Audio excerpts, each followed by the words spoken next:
Before reading this love story, I would like you to answer these questions. Can money buy everything? Even love? What do you prefer, love or money? These things happened to me nearly 10 years ago. I lived in a city, but the city was hot in summer. I wanted to see the country. I wanted to walk in the woods and see green trees. I had a little red car, and I had a map too. I drove all night out into the country. I was happy in my car. We had a very good summer that year. The country was very pretty in the early morning. The sun was hot, and the sky was blue.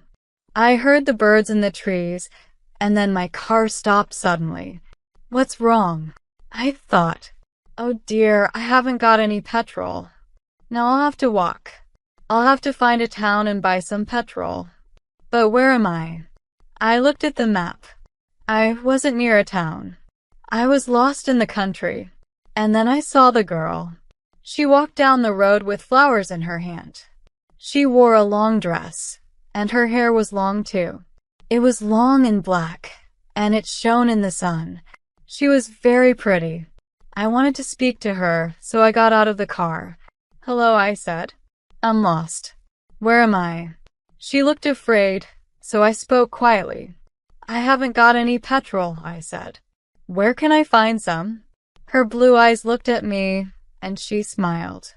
She's a very pretty girl, I thought. I do not know, she said. Come with me to the village. Perhaps we can help you.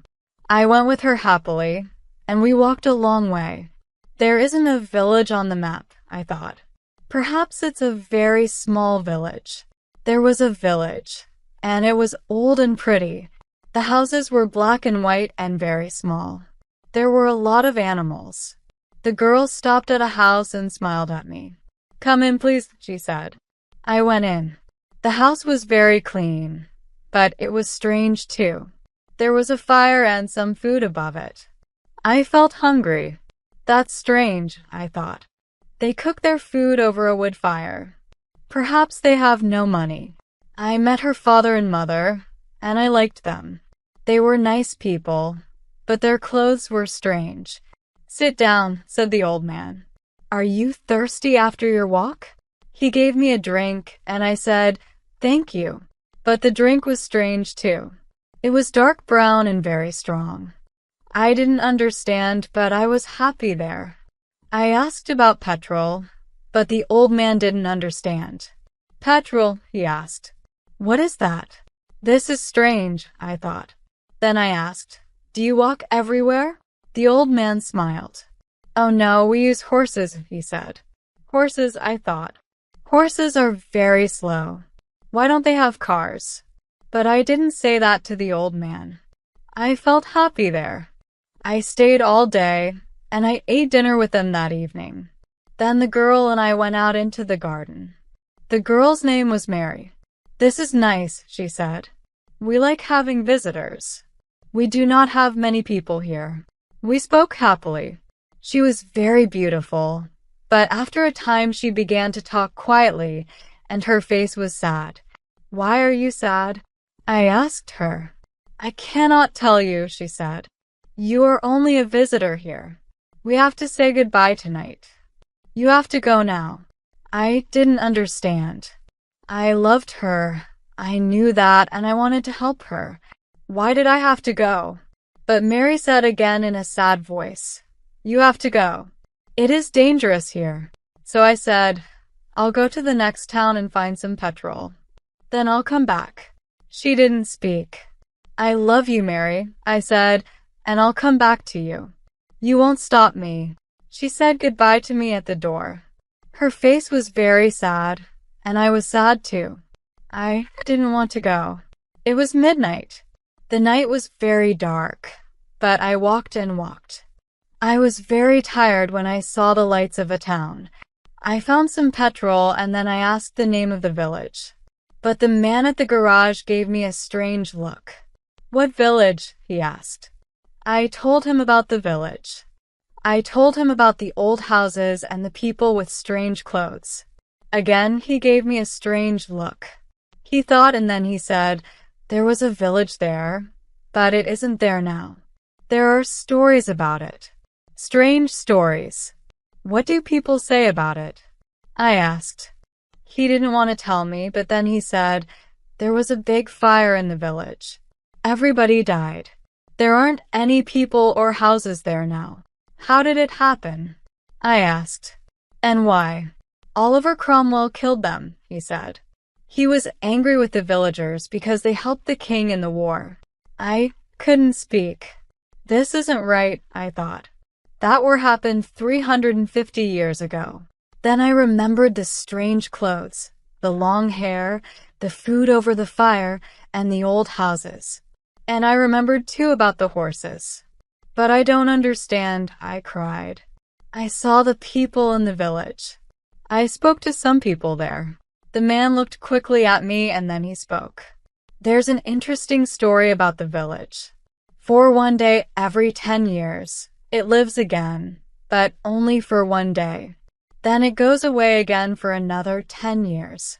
On that one day, you can find the village, but you have to leave before morning, or you will never leave. Can this be right? I thought. Perhaps it was. Mary said, you have to go. She loved me, but she said, we have to say goodbye. She was afraid for me. Now I understand, I thought. I went back to the village, but it wasn't there. I looked again and again, but I couldn't find it. I saw only flowers and trees. I heard only the sound of the birds and the wind. I was very sad. I sat down on the ground and cried. I will never forget that day. I remember Mary, and I will always love her. Now I only have to wait 2 months. The village will come back again on the right day. I will go back. I will find her again, my love with the long black hair, and this time I will not leave before morning. I will stay with her. Summary. These things happened to me nearly 10 years ago. The narrator recalls a summer adventure in the countryside about a decade ago. They set out to escape the heat of the city, driving through the night in their red car. After running out of petrol and consulting a map, they become lost in the countryside. They encounter a beautiful girl named Mary, who guides them to her unique village where the people seem out of time, using horses and old-fashioned methods. The narrator is captivated by Mary, but is told to leave due to danger. After returning to the nearest town, they learn that the village had perished centuries ago except for a mysterious one-day reappearance every 10 years. The narrator vows to return and be with Mary when the village reappears. The story blends elements of romance, mystery, and a touch of the supernatural in this poignant and mysterious tale. The protagonists' longing for escape from city life and their chance encounter with Mary in the countryside set the stage for a unique and emotional journey. The story explores themes of love, time, and the inexplicable, with a village that only appears once every decade, haunted by a past from centuries ago. The narrative showcases the enduring power of love, as the protagonist is willing to wait for the village's reappearance just to be with Mary. Even though the odds seem stacked against them, the story leaves the reader with a sense of wonder and the belief that love can transcend time and reality, making it a truly memorable and thought-provoking piece of literature. Thanks for watching. Please make sure to subscribe and like the video.